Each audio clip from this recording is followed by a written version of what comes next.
आप सभी का YouTube चैनल में स्वागत है।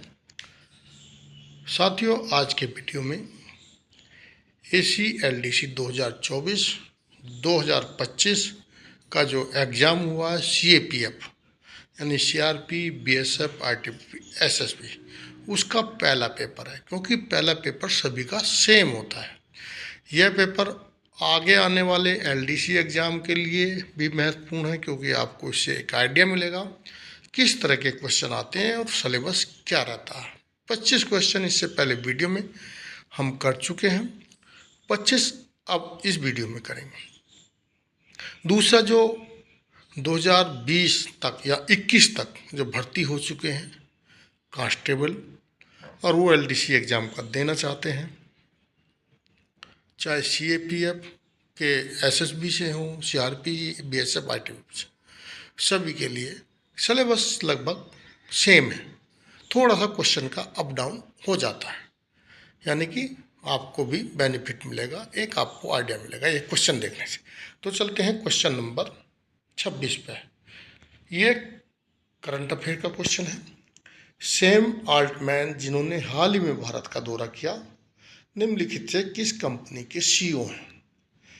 ए डीप सॉरी थोड़ा इधर बढ़ता हूँ, डीप सीक इसके CEO नहीं है, ये गलत है।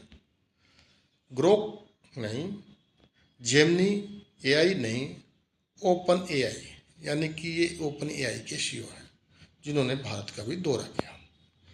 प्रश्न नंबर 27, हाल ही के वर्षों में भारत के सकल घरेलू उत्पाद में किस क्षेत्र का सबसे अधिक योगदान? क्वेश्चन इकोनॉमी से है।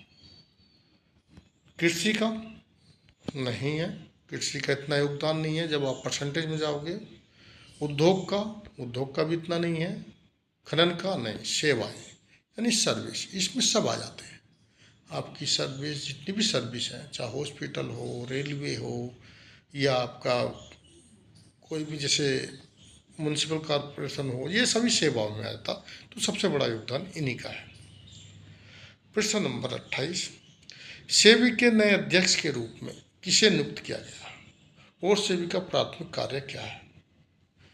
तो जैसे पता है आपको, सेबी के बारे में तो जानते ही होंगे। जिस प्रकार RBI बैंकों पर कंट्रोल करता है, उसी प्रकार सेबी जो है इन्वेस्ट जो करते हैं लोग, म्यूचुअल फंड हो गया, प्रतिभूति हो गया, जो ब्रांड होते हैं उन्हें खरीदने का, उन पे जो है उन पे काम, यानी कि सेबी का काम अपना अलग है और RBI का अलग है। तो अजय त्यागी प्रतिभूति बाजारों के विनिमय, ये भी सही नहीं है, ये भी गलत। माधवपुरी बुच बैंकिंग कार्यों की देखरेख, ये भी नहीं है।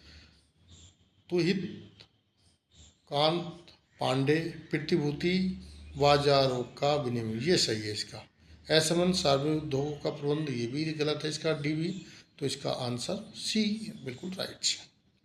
प्रश्न नंबर 29 पर चलते हैं। आधुनिक अर्थशास्त्र का जन्म किसको माना जाता? बहुत ही सिंपल क्वेश्चन है, अगर आपने थोड़ा भी ध्यान दे तो आराम से कर सकते थे, कर दिया होगा जिन लोगों ने भी। क्वेश्चन पेपर इतना हार्ड नहीं आया, बहुत ही सिंपल आया, लेकिन पढ़ने वाले के लिए जो बिल्कुल अलग है उनके लिए हार्ड है, और जो थोड़ा सा भी टच है पढ़ाई से उनके लिए हार्ड नहीं है। प्रश्न नंबर 30, मार्च 2025 में भारत के green and digital shipping corridor के लिए किस देश के साथ आशय पत्र पर हस्ताक्षर किए गए हैं? यानी कि इसमें से ए दिया है Japan, B Singapore, C Australia और D US। तो इसमें सिंगापुर आपका राइट आंसर होगा, B ऑप्शन इसका राइट है। प्रश्न नंबर 31 पे चलते हैं। 31 निम्नलिखित का मिलाप करने के लिए पूछा गया है कि कौन सा इसमें सही है। जैसे कि इसमें दिया नेशनल असेंबली किस देश की जो है, क्या ना मतलब संसद है, तो ये पाकिस्तान की है, इसमें मैं ले लेता हूँ, एक सी होगा। नेशनल पीपुल्स कांग्रेस ये चीन की है, और मजलिस जो है ईरान की है, और बुटेस्टांग जर्मनी की है। यानी कि एक का C, दो का A, तीन का D और B का ओ 4 का बी। प्रश्न नंबर 32 पे चलते हैं। यहाँ निम्नलिखित में से क्या गलत सुमेलित है? आपको क्वेश्चन जरूर अच्छे से पढ़ना। तो पश्चिमी कमान बिल्कुल सही है। ये कहाँ है? चंडीगढ़ में है। दक्षिणी पश्चिमी कमान जयपुर में। मध्य कमान लखनऊ में। दक्षिणी कमान जो पूना महाराष्ट्र में है, चेन्नई में नहीं है। इसका सी ऑप्शन सही हो जाएगा, यानी कि गलत है तो सही हो जाएगा, गलत पूछा गया है। प्रश्न नंबर 33, निम्न में से नोबेल पुरस्कार के सबसे युवा प्राप्तकर्ता कौन है? तो इसमें युवा बोल दिया है, जबकि है मलाया यूसुफजाई जो पाकिस्तान की हैं, उनको मिला है। तो नादिया मुराद ये भी नहीं है।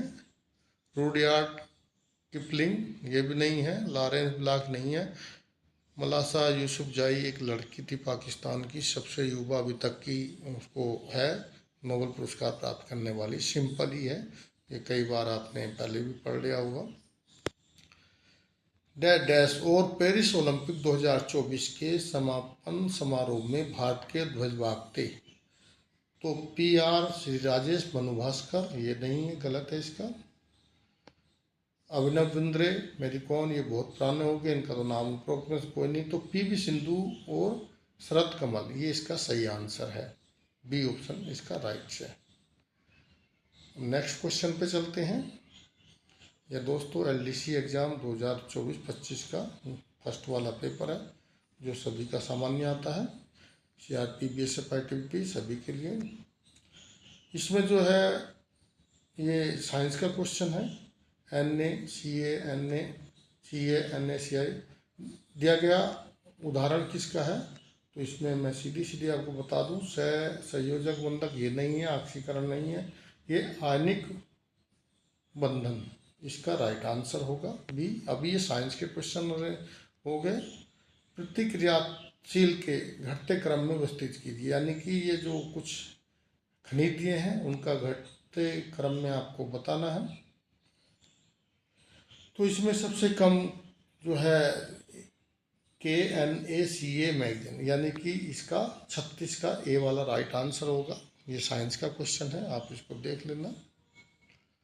प्रश्न नंबर 37, रसायन विज्ञान में नोबेल पुरस्कार 2024 डेविड बेकर, डेमिस हसाबिस और जॉन M जम्पर को उनके किस कार्य के लिए दिया गया है? यानी 2024 में जो नोबेल पुरस्कार दिया गया, किस लिए इनको दिया गया है? एक मिनट।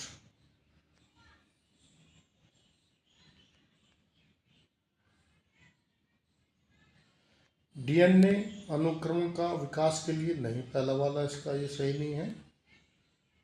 क्वांटम डास की खोज के और संश्लेषण के लिए ये संबंधित नहीं है। जीनोम उत्पादन 30 में अभिकलात्मक प्रोटीन डिजाइन और प्रोटीन संरचना की भविष्यवाणी में अद्भुत कार्य के लिए इनको दिया गया, यानी कि इसका राइट आंसर हो जाएगा बी। ये सब करंट अफेयर के क्वेश्चन हैं। डोडोस डैश की खोज 1886 में अलरमैन द्वारा व्यापक रूप से की गई थी, जो कोशिकाओं के कोशिका द्रव में पाए जाते हैं और ऊर्जा घर के रूप में कार्य करते हैं। गोल्कीकाय, प्रोटोप्लाज्म, न्यूक्लियोप्लाजा या माइट्रोकांडिया। तो इसका सही आंसर डी होगा, ये माइट्रोकांडिया इसका राइट आंसर है। इसकी खोज के लिए व्यापक रूप से की गई थी, जाने जाते हैं। प्रश्न नंबर 39, 2025 में कौन सा राज्य विशिष्ट नागरिक आयोग स्थापित करने वाला पहला राज्य बना? यानी कि सीनियर सिटीजन के लिए इसमें जो सही आंसर है केरल ने किया है, काफ़ी चर्चाओं में भी रहा। इसका राइट आंसर बी हो जाएगा। प्रश्न नंबर 40 है, P7 पैराशूट सिस्टम को 2025 में किस बल में शामिल किया गया? भारतीय सेना में, भारतीय नौसेना में, भारतीय वायुसेना में, CRPF। तो इसका राइट आंसर भारतीय सेना इसका सही है। प्रश्न नंबर 41 पर चलते हैं। मशीन लर्निंग के योगदान के लिए 2024 में भौतिकी में नोबेल पुरस्कार किसने जीता? मशीन लर्निंग के लिए जो भौतिकी में जीता है रोजर पेनरोस, ये गलत है। एडिया गेज किमथांग इसका पहला वाला राइट आंसर है। ये जॉन हॉलफील्ड और जेफ्री हिल्टन को ने जीता है लर्निंग मशीन के संबंध में। प्रश्न नंबर 42 पे चलते हैं। 42 2024 में किए गए गगनयान मिशन की पहली मानव रहित यानी कि मानव के साथ उड़ान ने किसका परीक्षण किया गया है? लूनर लैंडिंग का, कक्षीय मॉड्यूल का, मंगल रोवर का, उपग्रह परियोजना का। तो 400 किलोमीटर तक भेजा गया था इसमें, और ये जो है कक्षीय मॉड्यूल इसका नाम दिया गया था। इसका राइट आंसर ये है। और इसके बाद चलते हैं नेक्स्ट क्वेश्चन पे, 43 पे। वे जीव कोशिकाओं या मेजबान कोशिकाओं के अंदर सक्रिय हो जाते हैं, वहाँ से तेजी से प्रजनन करते हैं, वे रोग का कारण बनते हैं। इनमें जीवित और निर्जीव दोनों चीज़ों के गुण हैं। ऊपर वर्णित इकाई किसके बारे में की गई है? बैक्टीरिया के बारे में, वायरस के बारे में, कवच के बारे में, या फिर उपरोक्त में से कोई नहीं। तो ये बात जो की गई वायरस के बारे में बात की गई है। वायरस क्या होता है? ये जीवित कोशिकाओं या मेजबान कोशिकाओं के अंदर वायरस चला जाता है, वह तेजी से प्रजनन करते हैं। एक बार वायरस चला गया तो बहुत जल्दी वे रोग का कारण भी बनते हैं, और ये जीवित और निर्जीव दोनों चीज़ों के गुण हैं। यानी कि वायरस को आप जीवित और निर्जीव दोनों के इसमें गुण पाए जाते हैं। द्विपदी और त्रिपदी वाल्व निम्न में से किसके महत्वपूर्ण भूमिका निभाता है? उत्सर्जन तंत्र में, श्वास तंत्र में, तंत्रिका तंत्र में, परिसंचरण तंत्र में। 44 क्वेश्चन है, तो इसका जो सही आंसर है परिसंचरण तंत्र, यानी कि जो डी वाला ऑप्शन है, ये इसकी महत्वपूर्ण भूमिका निभाता है। प्रश्न नंबर 45। ब्रह्मांड में सबसे प्रचुर मात्रा में कौन सा तत्व है? आपको पता ही होगा, हाइड्रोजन गैस जो बहुत ज़्यादा है, हीलियम, ये ऑक्सीजन 22 है, हीलियम बहुत, फिर हाइड्रोजन के बाद हीलियम है, कार्बन, इसमें जो सबसे ज़्यादा है हाइड्रोजन प्रचुर मात्रा में पाया जाता है। ये तो भी बहुत सिंपल क्वेश्चन था। क्यूबिट शब्द किस क्षेत्र से संबंधित है? क्वांटम कंप्यूटिंग से, जैव प्रौद्योगिकी से, नैनो तकनीकी से, और खगोल प्रौद्योगिकी से। तो इसका जो सही आंसर है क्वांटम कंप्यूटिंग, इसके बारे में आपने अभी पढ़ा होगा, इससे संबंधित है। प्रश्न नंबर चलते हैं नेक्स्ट 47 पे। बल की SI इकाई है जबकि CGS इकाई है, तो दोनों इकाई पूछी गई हैं। एक तो बल किसकी, बल SI किसकी, न्यूटन की इकाई है, और जबकि CGS इकाई जो है डाइन, जूल, पहले में जूल गन दिया है, ये भी नहीं है, केल्विन, सेंटीग्रेड, माइक्रोन, एंगस्ट्रॉम। तो इसका सी आंसर राइट है, न्यूटन। प्रश्न नंबर 48 आपको मैच करना है। ओहो 48 था ना। निम्न को मिलाना है। प्रोटॉन, न्यूट्रॉन, पॉजिट्रॉन, इलेक्ट्रॉन, यहाँ इनके नाम दिए हैं, कौन किसने खोजा है? तो प्रोटॉन का आपको पता ही होगा, एक रदरफोर्ड है, सी है। न्यूट्रॉन का जो है पोली हो गए, प्रोटॉन एडरसन, और इलेक्ट्रॉन जॉर्ज थॉमस। यानी 1 का सी, 2 का ए, 3 का बी और 4 का डी। प्रश्न नंबर 49। अब तक प्रयोग में आने वाली सबसे पुरानी उच्च स्तरीय प्रोग्रामिंग भाषा कौन सी है? यानी कि इसमें पूछा प्रयोग में आने वाली सबसे पुरानी, पूछा नहीं, सबसे पुरानी फोर्टेन, कोबल, लिप, बेसिक। तो इसका आपको पता होगा, जो ए ऑप्शन है, प्रोटॉन बहुत पुरानी लैंग्वेज भाषा है, कंप्यूटर की उच्च स्तरीय भाषा है, हाई लेवल भाषा है। और प्रश्न नंबर 50। निम्न में से कौन सा माइक्रोवेव ओवन में सुरक्षित रूप से इस्तेमाल किया जा सकता है बिना किसी समस्या के? एक कांच का कटोरा, कांच का कटोरा आप ओवन में नहीं कर सकते क्योंकि ये कांच पिघल जाता है। एक छोटी धातु का पेपर क्लिप, एक सिरेमिक मग जिसमें चांदी की परत हो, तो चांदी भी क्या है, एक तत्व है, हीट से गर्म जाता है। एक प्लास्टिक बैग, प्लास्टिक भी। तो एक छोटा धातु का पेपर क्लिप आप यूज कर सकते हो। इसमें जो है आपका 50 का बी ऑप्शन राइट है। अब नेक्स्ट जो इसके क्वेश्चन हैं वो मैथ के हैं। इससे अगले वीडियो में हम आप इनको भी डिस्कशन करेंगे, और इसके अलावा जो है हम सभी के जो प्रोफेशनल पेपर हुए हैं उस पर भी बात करेंगे। वीडियो अच्छी लगी तो वीडियो को लाइक कर दें, दोस्तों को शेयर कर दें, चैनल को सब्सक्राइब कर लें। साथ ही देखने में हमारा डेली यूट्यूब चैनल को कम से कम 3000 लोग देखते हैं, लेकिन 3000 लोग देखने के बाद सब्सक्राइब करते हैं मुश्किल से 2 या 3, यानी कि 1000 लोग देखने के बाद एक ही लोग। तो अगर आपको इस तरह का वीडियो चाहिए तो आप ज़रूर सब्सक्राइब करें।